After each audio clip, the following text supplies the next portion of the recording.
我们世界各地的年友们，大家早上好。南无阿弥陀佛。利用今天早上呢，师父来跟各位大家报告一个题目，叫做“懂得低头”。过去曾经被称为美国之父的富兰克林是美国的国父。年轻的时候呢，他曾经去拜访一位前辈。年轻气盛的他呀，挺胸昂首的迈着大步。当他踏进门的时候，他却撞到了门框啊！迎接他的前辈见到这种情景，笑笑的就对他说：“很疼吗？可这将是你今天来访的最大收获啊！一个人活在世上，必须时时刻刻要记住低头。无独有偶呢，有人也问过西洋哲学家苏格拉底：你是天下最有学问的人，那么你说天跟地之间的高度是多少了？”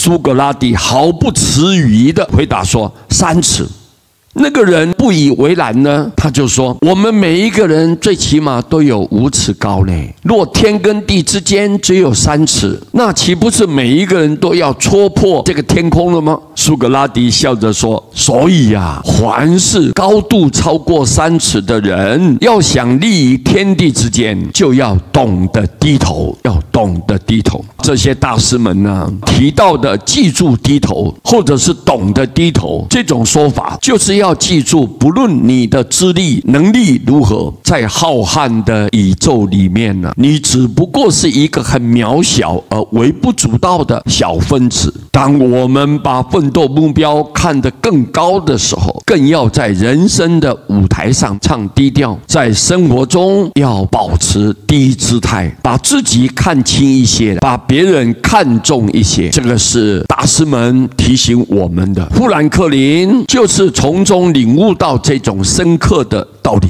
并把它列入了人生的生活准则之中。其实啊，我们的生活又何尝不是如此呢？自认为怀才不遇的人，往往看不到别人的优秀；愤世嫉俗的人，往往看不到世界的美好。只有肯低头并缩小自己的人，才能够不断地吸取这种教训，才会为别人的成功而欣喜，为自己的善解人意而自谦呢，他才会在挫折的面前心安理得。在每一个人所经历的漫长人生旅途当中，总难免有碰头的时候，有时稍微低一下头，或许我们的人生道路会走得更精彩。所以人只要谦卑，对人非常客气，能够包容，懂得尊重，给人方便，给人安心，给人希望，你处处为别人着想，那么别人都尊重你，恭敬你，你的人缘就会特别殊胜。这一点呢，提醒我们学佛的人，越谦卑，你的人格就越伟大。借这个机会来跟各位大家提供参考。南无阿弥陀佛。